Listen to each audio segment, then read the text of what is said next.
The dress she buried her mother in was the same one she wore on the train west. Clara Bowden had not planned it that way. She had packed in a hurry in the gray hours after the funeral, when the neighbors had finally gone home and left her alone with the silence of a house that was no longer hers. The landlord had been kind about it, kinder than he needed to be, but the rent was 3 months past due, and kindness only stretched so far. She had taken what fit in one carpetbag and left the rest. The dress was dark wool, sensible, and still smelled faintly of the cedar chest, where her mother had kept it for good occasions. Clara told herself it was practical. She told herself a lot of things on that train. She was 24 years old. Her mother was gone. Her father had been gone since she was 11, swallowed by a coal mine outside of Scranton, without so much as a proper goodbye. She had no aunts, no uncles, no cousins she could name. What she had was $43, a carpetbag, a brass locket, with a miniature portrait of a woman she'd never met, and a letter that had arrived 6 weeks ago from a man named Clifford Pruitt, who had written to the Harrisburg Gazette in response to an advertisement she had placed, with shaking hands and a very dry mouth. The advertisement had been simple. She was not a woman given to ornamentation. Young woman, honest and capable, seeks position as housekeeper or domestic help in the Western Territories. References available. Accustomed to hard work. Clifford Pruitt's reply had been prompt and businesslike. He ran a cattle operation outside a town called Harwick in eastern Wyoming. His wife had passed the previous winter. He had 2 children, a boy of 8 and a girl of 6, and the house had gone to ruin in the way that houses do when grief takes up permanent residence. He was not looking for a wife, he had been careful to clarify. He was looking for someone responsible. He offered room, board, and a small wage. He wrote that Harwick was a decent town, with a church and a school, and people who minded their own business for the most part. It had not been the letter of a romantic man. That was precisely why she had answered it. She had imagined it carefully, the way you imagine things when you need something to hold on to. A solid house. Work with a clear purpose. Children who needed looking after. The particular satisfaction of a kitchen made orderly again. She had built the whole picture out of nothing but a few paragraphs of plain prose, and she had held it close all the way from Pennsylvania. The train pulled into Harwick on a Tuesday afternoon in early April. The platform was thin planks over red dirt, and the wind came off the open country to the west with a cold authority that the hills of home had never managed. Clara stepped down with her carpetbag and stood blinking in the pale Wyoming light. There was no one waiting for her. She watched the other passengers disperse. A drummer, with a sample, 2 ranch hands walking fast toward the saloon at the end of the main street. A woman with a baby on her hip, who was met immediately by a man who kissed her on the cheek and took the baby without being asked. Clara watched that exchange for longer than was polite. She sat on the single bench outside the station house. The station master, a thin man with spectacles held together by wire, told her the stage to the Pruitt Ranch ran on Thursdays, not Tuesdays. He said it with the mild indifference of a man who had delivered this kind of news many times before. She had 2 days to wait. She found a room at a boarding house run by a Mrs. Aldine Fitch, a woman in her 60s with flour on her apron, and the watchful eyes of someone who had seen enough of life to be rarely surprised by it. The room was on the 2nd floor, small and clean, with a window that looked out over the main street of Harwick. Clara sat on the edge of the bed and did not cry. She had learned, in the months since her mother's first illness, that tears cost something she couldn't always afford to spend. The next morning she helped Mrs. Fitch with the breakfast dishes without being asked. The older woman watched her from the corner of her eye and said nothing for a while. "You waiting on the Thursday stage?" she asked finally. "Yes, ma'am." "Pruitt Place?" Clara looked up. "You know it?" Mrs. Fitch set a dish on the rack with a small, careful clink. "Know of it. Clifford Pruitt's a decent man. Lost his wife hard. That whole operation lost something when Ruth Pruitt went." She paused. "Those children could use some steadiness." It was not a warning exactly, but it was something. Clara filed it away. The stage on Thursday was a buckboard driven by a boy who couldn't have been more than 16 and who spoke not a single word for the entire 2-hour ride. The country unfolded around them as they went, flat in places, then cut through by dry creek beds, then rising into broken country where the sage grew thick and silver green and the sky pressed down enormous and blue. Clara held her carpetbag in her lap and watched it all with the careful attention of someone memorizing a place they might need to navigate alone. The Pruitt house sat in a shallow valley below a long ridge of red rock. It was larger than she'd expected, 2 stories of weathered timber, with a wide porch running the full length of the front. Once, it had been well kept. She could see that in the bones of it, the solid construction, the care taken with the porch railing, the stone chimney built to last. But the winter and the grief had done their work. The kitchen garden was a tangle of dead stalks. 2 shutters hung at wrong angles. Firewood was stacked against the side of the house in a manner that suggested a man had been doing it alone for a long time. Clifford Pruitt came out to meet the stage. He was taller than she'd pictured, broad through the chest and shoulders, with the kind of build that comes from years of actual labor, rather than aspiration toward it. His hair was dark, threaded with gray at the temples, and his face was weathered in the particular way of men who spent their days outdoors. He was not a handsome man in any conventional sense, but there was a steadiness to him that she noticed immediately, the way you notice the quality of a wall when you lean against it. He looked at her with an expression she couldn't read. He had expected someone, that was clear. Whether she was what he'd expected, she couldn't tell. "Miss Bowden," he said. It wasn't a question. "Mr. Pruitt." She stepped down from the buckboard and offered her hand. He shook it briefly, his grip careful, as though he were aware of his own strength. "Stage doesn't come back till next Thursday," he said. It was neither a welcome nor a warning. It was just a fact, offered plainly. "I know," she said. "That suits me fine." Something shifted almost imperceptibly in his expression. He picked up her carpetbag before she could reach for it and carried it toward the house without another word.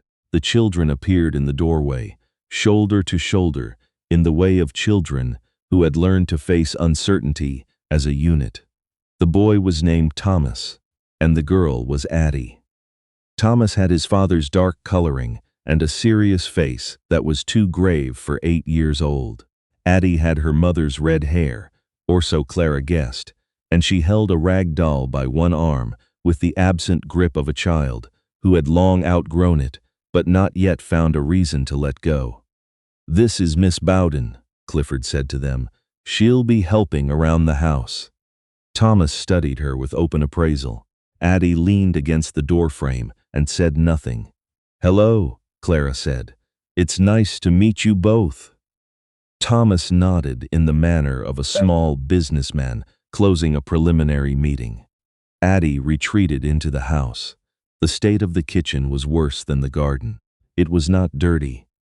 Clifford Pruitt was clearly a man who could not abide actual filth, but it was the kitchen of someone who cooked purely for fuel rather than for any comfort. The pantry was disorganized in a way that spoke of a capable woman's careful system having been abandoned and replaced by simple survival. Clara opened every cupboard. She catalogued quietly what was there and what was not. Clifford stood in the doorway watching her. "I'll need a few things from town," she said. "The stage goes back Thursday." "I know. I'll make a list before then." He was still for a moment. Mrs. Fitch sends a supply order out on Fridays. I can add to it. That would do fine, she said. He nodded and left. That first week was a process of excavation. Under the surface disorder, the house had good bones. The children were not difficult, only careful in the way that children become when they have learned that the adults around them can disappear. Thomas helped her without being asked, whenever she was carrying something heavy, wordlessly appearing at her elbow and taking the other end. Addie watched her for 3 full days before speaking directly to her, and what she said, when she finally spoke, was, "My mama used to put mint in with the linens. That's a lovely idea," Clara said. "Do you know where she kept it?" Addie thought about it. "The garden, but it's all dead now." "Mint comes back," Clara said. "It's stubborn that way." Addie looked at her with her mother's eyes, whatever color those had been. "Are you stubborn?" "Reasonably," Clara said. The ghost of something crossed Addie's face. Not quite a smile, but close. Clifford Pruitt was up before dawn every day and rarely back before dusk. She heard him sometimes, in the evening, on the porch, a slow creak of the boards under his weight, and she would lie in her small room off the kitchen and listen to it, and feel, strangely, less alone. He was a man who communicated in the idiom of the practical. On her 4th morning, she came into the kitchen to find the wood box filled to the top. She had mentioned the night before that it was running low. On the 5th day, the loose hinge on the pantry door that had been making her work awkward was fixed, tightened with a precision that told her he had done it carefully, not in passing. He never mentioned these things. Neither did she. What she did not know, what she could not have known, was that he noticed her too. He noticed the way the kitchen began to smell different, like something more than necessity. He noticed that his daughter had started combing her hair in the mornings again. He noticed that Thomas had begun eating at the table with something other than the mechanical indifference of grief, that the boy was actually tasting his food. Clifford was not a man who named things easily, but he understood them. What was happening in his house was something he understood without quite having the language for it. 3 weeks after Clara arrived, a letter came for her with the Friday supply order. She took it to her room and read it in private, as she read all her letters. When she came to dinner that evening, her face was composed. But her hands, Clifford noticed, were not quite steady when she passed the bread. He said nothing. It was not his business. But that night, after the children were in bed, he was on the porch when he heard the back door of the kitchen open and close quietly. A few minutes later, the door opened again. She had been outside in the dark for perhaps 10 minutes, and when she came back in, her breathing was the careful breathing of someone who had been crying and had decided to stop. In the morning, the coffee was on the stove when he came down before dawn, as it always was now. He poured a cup and stood for a moment, looking at the window, which faced east and let in the first thin light of morning. Then he poured a second cup, set it on the work table, where she would find it when she came in, and went out to begin his day. She found it when she came down an hour later. She stood looking at it for a moment. Then she picked it up with both hands and drank. The letter was from a man named Arthur Peel. Arthur Peel had been, for the past year, the closest thing Clara Bowden had to a future. They had met in Harrisburg, where he was a junior clerk at the land office, and she had come to inquire about a property matter related to her mother's estate. He was pleasant-looking, attentive, and had pursued her with a persistence she had found flattering and, in time, something close to comforting. He had spoken in general terms of marriage.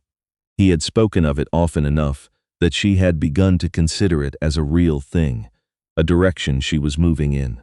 He had not proposed. She understood now that he had not intended to. The letter made that clear with the particular unkindness of language chosen to sound reasonable. He had met someone, a girl from a good family in Carlisle. He wished Clara every happiness. He hoped she would understand.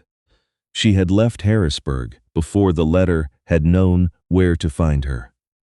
It had followed her across several forwarding addresses, arriving finally at the Pruitt Ranch 3 weeks late, as though it had been searching for her long enough to catch up. She had read it and gone outside in the dark and stood in the Wyoming night and breathed the cold air until the worst of it passed. She was not heartbroken in the way of poetry. She was something quieter and more practical than that. She was tired of being the thing that people moved on from. She put it away and went back to work. May settled over the valley warm and green, and the kitchen garden came back in ways she had not entirely expected. The mint found itself exactly as she had promised Addie it would. Thomas showed her where the well was that had better water than the house pump. Clifford came in one evening and set a crate of canning jars on the kitchen table without a word, and she looked at them, and then at him, and he said, "Figured you might be starting on the preserves soon," and she said, "I am," and that was the full extent of the conversation, but something in it felt like the easiest exchange she'd had with anyone in a long time. She began to know the shape of his days, the way you come to know the weather, not by thinking about it, but by absorbing it. She knew the sound of his boots on the porch steps, and could tell by the rhythm whether he was tired or troubled or simply done. She knew that he drank his coffee black, and that he was particular about it being hot, and that he would rather go without than drink it lukewarm. She knew that he read at night, alone by the lamp in his study. She could see the thin line of light under the door, and that whatever he read settled him in some way she couldn't name.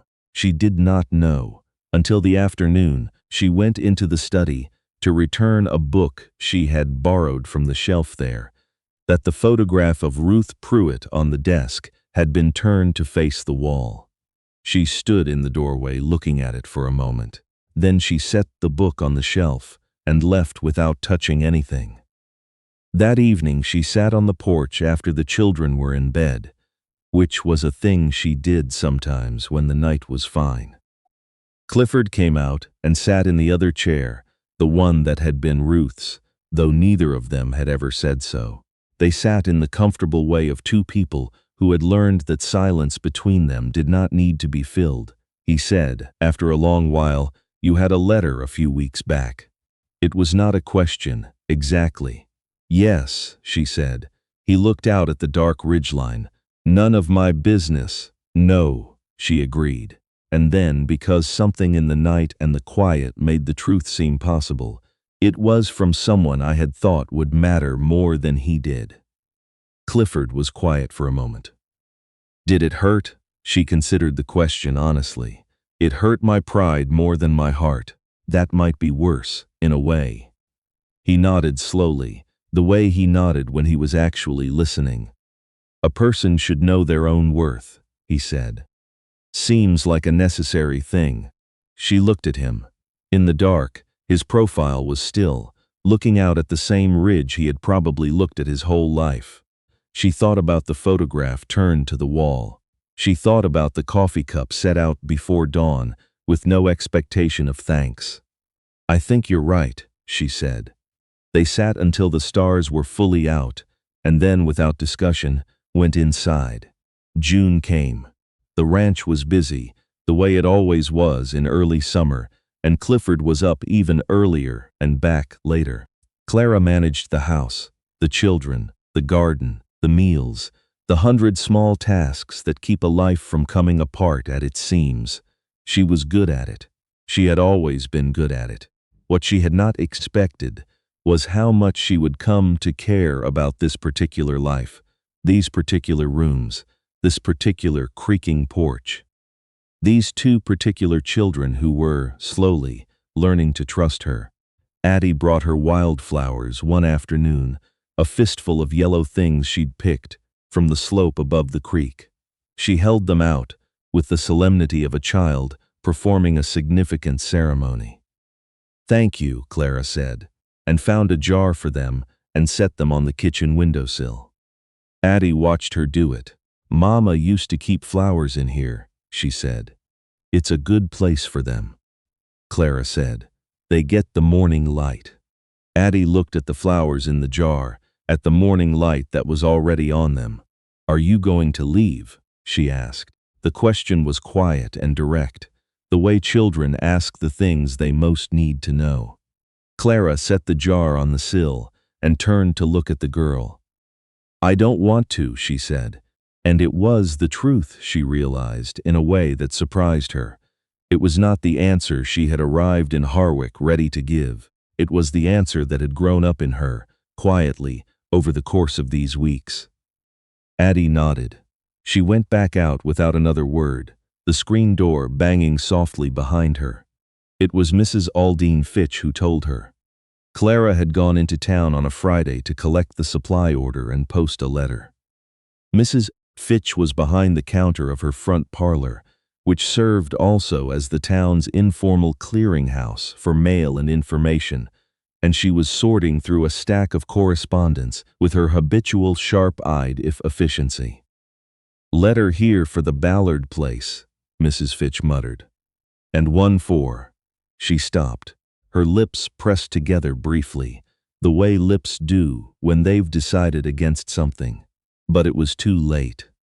Clara had seen the name on the envelope in Mrs. Fitch's hand before the older woman turned it face down. The handwriting was the same neat clerical script as the letters she had received in Harrisburg, followed across forwarding addresses all the way to Wyoming. Arthur Peel. His name was on a letter addressed not to Clara Bowden, but to a Miss Delia Fitch. She looked at Mrs. Fitch. Mrs. Fitch looked back at her. The arithmetic of it was almost instantaneous. "Is Delia your niece?" Clara asked. Her voice was very calm. Mrs. Fitch's jaw tightened. "My granddaughter. She's 19, working in Carlisle this past year." A pause. "Clifford brought your first letter out here, you know, before you arrived. Said you'd come a long way, and did I know of any work? I'm the one told him your qualifications." Clara processed this. She processed it, standing very still, the way she had stood on the train platform with no one coming to meet her. Arthur Peel had not found someone in Carlisle after she had left. He had been writing to someone in Carlisle the whole time. The girl from a good family, 19 years old. While he had been speaking to Clara in his careful, comfortable way about futures and directions. She paid for her supplies. She said goodbye to Mrs. Fitch. She walked to where the buckboard was hitched, and she stood beside it for a moment, looking at the main street of Harwick, at the ordinary Tuesday afternoon life of a small Wyoming town, and she allowed herself, briefly, to be very angry. Then, she put the anger somewhere useful and drove back to the ranch. Clifford was at the fence line when she came in. He came down to help with the supplies as he always did. She handed him crates, and he carried them, and for a few minutes there was only the ordinary work of it. Then she said, "I need to tell you something." He set the last crate down and looked at her. His face was what it always was, composed, watchful, patient, in the way of men who have learned that the world will explain itself eventually if you give it enough time. She told him. Not all of it, the necessary parts, the letter in Harrisburg, what she'd assumed, what she'd found out today in Mrs. Fitch's parlor. She kept her voice even. She laid the facts out plainly, the way she balanced ledgers, no more and no less than what was true. When she finished, he was quiet for a long moment. He was looking at the mountains, and his jaw was the tight way it got sometimes, and she had learned what that meant. "Mrs. Fitch could write to someone in Carlisle," he said at last, "if you wanted to know the whole of it." She had considered this. She considered it now. "What would I do with it?" she asked. "No more of a lie I've already finished believing." She shook her head once. "I'd rather know what's ahead of me than what's behind." He looked at her then, The full, direct look he gave things he was taking seriously. He seemed to be measuring something. "You've got a habit," he said slowly, "of facing forward." She met his eyes. "It's cheaper than the alternative." He almost smiled. It was there for just a moment at the corner of his mouth, and then it was gone. But she had seen it. She catalogued it the way she catalogued everything, carefully and without making any noise about it. July came in hot and golden, and the ranch filled with the particular industry of a western summer. Clara put up beans, corn, and gooseberry jam. She taught Addie to braid properly and listened while Thomas read aloud from the one school reader the ranch owned, correcting his pronunciation with a patience she had not known she possessed. She found a broken chair in the barn and spent 3 evenings fixing it with tools she found on the workbench. And when she brought it back into the kitchen, Clifford looked at it and then at her and said, "I've been meaning to do that for 2 years." "I know," she said, and went back to stirring the pot. He stood in the kitchen doorway a moment longer than usual. She felt it, his attention, the quality of it, which was not like other men's attention. It did not make demands. It simply rested on her, easy and warm, like morning light on the east-facing window. He had begun, without appearing to do so deliberately, to arrange things so that he came in from the range a little earlier in the evenings. He would find excuses to work on the porch where the kitchen window was, and she could look up from whatever she was doing and see him there, his hands busy with leather or wire or wood, and it was. She did not let herself think too carefully about what it was, but it was something. Thomas noticed. Children always notice first. "Papa looks at you different," the boy told her one afternoon, with the blunt accuracy of an 8-year-old who has decided the relevant adults are being unnecessarily slow about something. "Is that so?" Clara said, without looking up from the bread she was shaping. "He looked at Mama different, too," Thomas said, "but he looked at her like he was afraid to lose her." "He looks at you like—" The boy paused, searching for the words, like he found something he didn't know he'd lost. She pressed her knuckles into the dough. "You're a very observant young man," she said. "I know," he said, with his father's directness. It was on a Thursday evening in late July, when the heat had finally broken and a cool wind came through the valley smelling of rain to the west, that Clifford came in early. She was in the kitchen. The children were already in bed. He stood in the doorway and looked at her, and she looked at him, and the question he had been building toward for weeks was somehow already in the room before he spoke a word. He came in and sat at the kitchen table, which was not something he did, usually. He sat with his hat in his hands, turning it slowly by the brim. A gesture she had learned meant he was working up to something. "You've been here 4 months," he said. "I have. The house." He paused. "It feels different. You know what it was when you came." "I do." He looked at the table. Then he looked up at her. He was not a man for ornamentation. "I'm not good at this," he said. "I want to say it right, and I don't think I know how. But I know what this house was before, and I know what it is now, and the difference is you in it." Clara set down what she was holding. She turned to face him. "I don't have pretty things to offer," he said, his voice rougher than usual, the words clearly costing him something. "The work here is hard, and the winters are long, and I am slow to say the things I should say. You know all that." He looked at her directly. "But you're the most capable, the most steady, the most—" He stopped. He set the hat on the table. "I don't want you to leave, Clara. I'm asking if you'll stay, not as my housekeeper, as my wife." The rain started outside, a soft hiss against the kitchen window. She had thought, when she left Harrisburg, that she was done believing in things that hadn't yet proved themselves. She had thought she was through with hope as a navigational instrument. But standing in this kitchen, in this house, that she had rebuilt from the inside out, looking at this man who showed his heart through wood boxes, filled before dawn, and hinges quietly tightened, and a cup of coffee placed without comment or expectation. She understood that this was not hope. This was evidence. This was a body of work. "Clifford," she said, "I was planning to ask if there was a way to make the arrangement permanent." He looked at her for a moment. Then a slow, real smile broke across his weathered face, and it changed him entirely.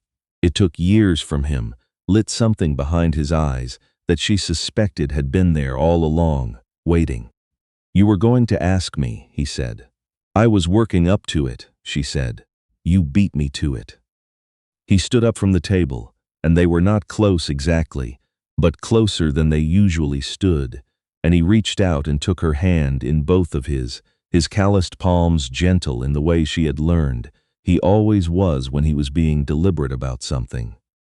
"Well," he said, "good." They were married 6 weeks later, on a Saturday, in the small church in Harwick. Mrs. Fitch attended, wearing her good hat and crying into a handkerchief with an enthusiasm that she would have vigorously denied if pressed. Thomas stood very straight and took the occasion seriously, in the way he took all occasions seriously. Addie wore the dress with the blue collar she had designated, her best dress, and she held Clara's hand during the entire ceremony. Not from anxiety, Clara understood, but from possession, from declaration. "Mine," that small hand said. "You are mine now, and I am keeping you." Clara held on just as firmly. 4 years later, in the long honey-colored evenings of late summer, Clara would sit on the porch with a mending basket in her lap and watch the light come down the face of the red ridge to the east and think about the arithmetic of a life. Thomas was 12 now, already showing the shape of the man he would become. Serious, capable, fair. Addie had started school in Harwick and had opinions about everything and articulated them with a thoroughness that made her teacher both exhausted and secretly delighted. There was a baby, too. A boy of 18 months named James, who had his father's dark eyes and his mother's stubbornness, and who was currently sitting in the dirt below the porch steps eating something. Clara had decided not to investigate too closely. Clifford came around the side of the house, hat off, the day's work done. He had acquired, in 4 years, a small new habit. Every evening he stopped at the porch steps and looked up at her first, before doing anything else, before going to wash or greet the children or check on whatever needed checking. He just looked. It lasted maybe 3 seconds, and then he went on about his evening. She had never mentioned it. She was nearly certain he didn't know he was doing it. He came up on the porch and took his chair, and they sat in the quiet, the way they always had, easy with the silence that had been the first language between them. James knocked over a tin cup in the dirt below and examined the result with the deep scientific satisfaction of a very small person. "He's going to eat the dirt next," Clifford said. "He already has," Clara said. "Twice this week. He'll survive it. So far." The light moved on the ridge, gold going to amber going to the long soft purple of dusk. Somewhere out past the creek, a meadowlark was finishing its last song of the day, she thought, not for the first time, about the dress she had worn on the train. About the $43 and the carpetbag, and the letter she had built a future out of, a future that had not been real. She thought about the man who had not come for her, and the different man who had set out a coffee cup without being asked and filled a wood box before dawn and fixed a hinge and said, "I don't want you to leave." With his hat in his hands, she thought about how the thing you need most sometimes doesn't look like what you thought you were looking for. How it looks instead like a weathered house in a shallow valley, and 2 children who need steadiness, and a man who is slow to say things, but never slow to do them. Clifford reached over, without looking at her, and tucked a loose strand of her hair back where it belonged. His hand rested for a moment against the side of her face, warm and certain and entirely his. "Good day?" he asked. "Yes," she said. "A very good day." And she meant it the way you mean it when you've stopped pretending and started living, all the way down and right to the edges.